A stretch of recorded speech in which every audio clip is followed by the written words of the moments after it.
Maths में exponents के बारे में डिस्कस करने जा रहे हैं। एक्सपोनेंट्स जिसे पावर्स भी कहते हैं, बड़े इंटरेस्टेड चीज़ें हैं ये। मैथ्स एक बहुत ही रोचक विषय है। आइए हम इनके बारे में कुछ आगे जानते हैं। पावर जैसा हम जानते हैं, हिंदी में उन्हें घात भी कहते हैं, और वो जो पावर्स होती हैं वो एक्चुअली मल्टीपल मल्टीप्लिकेशंस का रिजल्ट होती हैं। किसी नंबर को उसी में मल्टीप्लाई करते हैं, तब हम कहते हैं कि ये जितनी बार मल्टीप्लाई हो रहा है इस नंबर पर उतनी पावर्स हैं।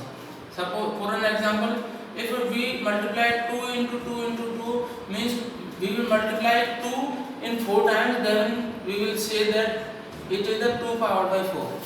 तो ये एक्सपोनेंट्स होता है। एक्सपोनेंट्स का याद रखो, बहुत सारे बड़े मल्टीप्लाई को सीमित कर देना छोटी जगह में।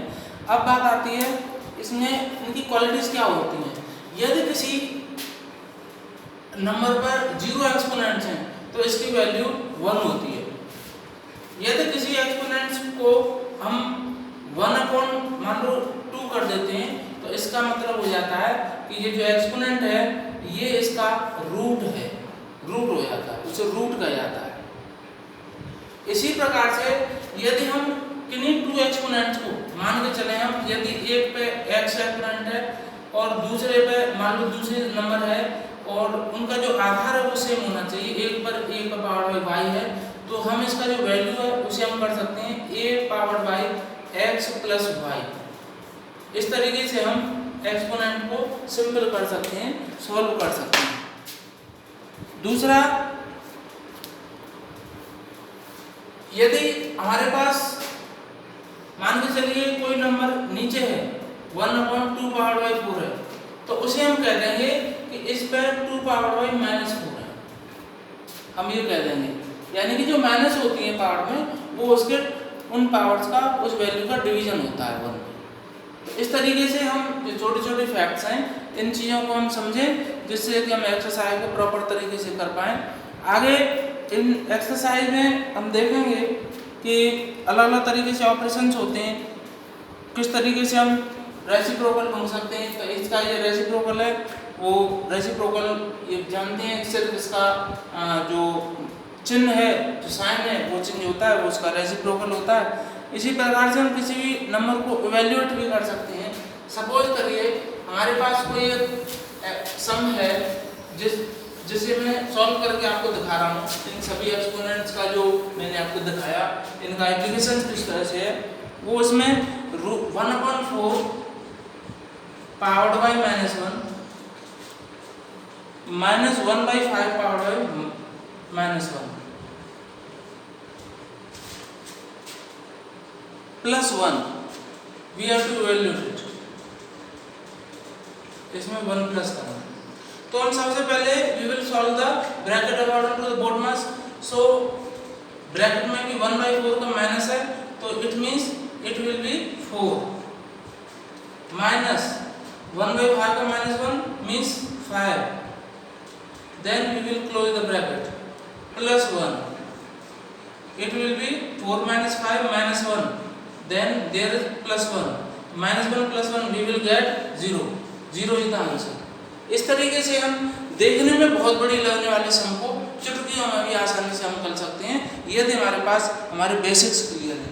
इसी प्रकार से यदि कोई सम आता है आपके पास कि इसकी वैल्यू निकालिए, मान के चलिए आपके पास एक सम आया है, फाइंड वैल्यू ऑफ 10⁻⁷ -7। सो जैसा मैंने बताया आपको कि जब -7 होते हैं तो 1 करके 10⁻⁷ हो जाती है। उसको हम लिख सकते हैं 1/10 × 10 × 10 7 टाइम्स 1 2 3 4 5 6 7, और 7 टाइम्स लिखने के बाद में इसकी वैल्यू जो हो जाएगी वो डेसिमल के 7 पॉइंट्स होंगे।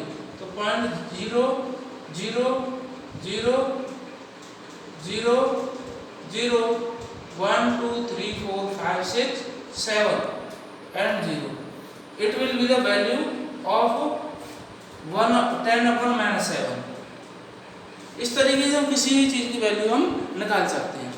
अगर आपसे पूछा जाए साइंटिफिक नोटेशन, अगर इसी नंबर को साइंटिफिक नोटेशन में लिखा जाए, मान लीजिए ये नंबर है 8,19,000, we have to represent it in the scientific notation तो हम साइंटिफिक नोटेशन के हमेशा ये ध्यान रखें कि हम सिर्फ 1 डेसिमल 1 डिजिट होल में रखते हैं, होल में सिर्फ 1 डिजिट रखेंगे, बाकी के सब डेसिमल में लिखेंगे, उसे हम साइंटिफिक नोटेशन कहते हैं। बाकी से डेसिमल में करने के बाद में जितने हम डिवीजन दे रहे हैं उतने ही बार 10 टाइम्स मल्टीप्लाई हो जाता है। इसे हम करेंगे 8.19 और 9 जब डेसिमल हो जाता है, डेसिमल के बाद में सारी जो डिजिट के बाद में जीरो होती हैं वो यूजलेस होती हैं, तो इनको हम मल्टीप्लाई करके जितना भी पॉइंट आया यहाँ तक, इसका अर्थ हमने क्या किया कि इसमें डिवीजन दिया है, जितनी बार डिवीजन दिया है उतनी बार यहाँ पर 10 टू द पावर हो जाएंगी।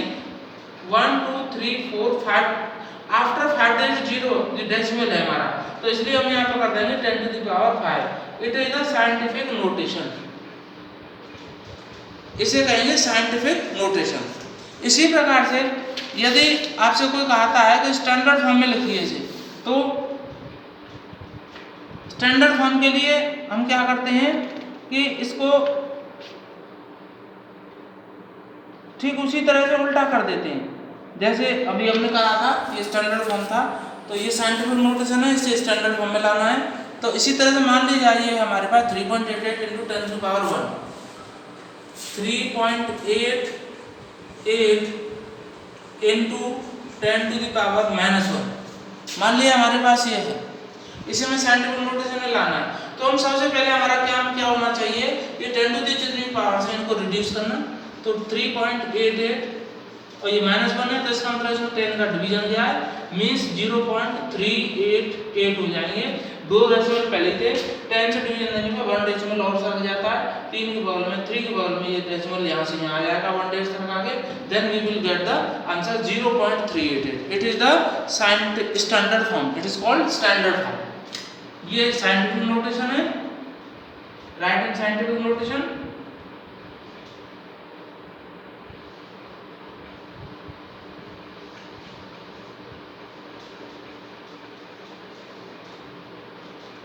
एंड यहाँ पे हमने लिखा है राइट एंड स्टैंडर्ड फॉर्म।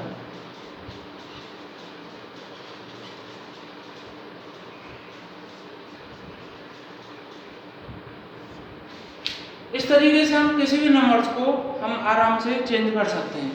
तो आप लोग जो है इसी तरह से इन्हें सम्स को करेंगे सॉल्व, और इस एक्सपोनेंट्स की यात्रा को एंजॉय करेंगे। थैंक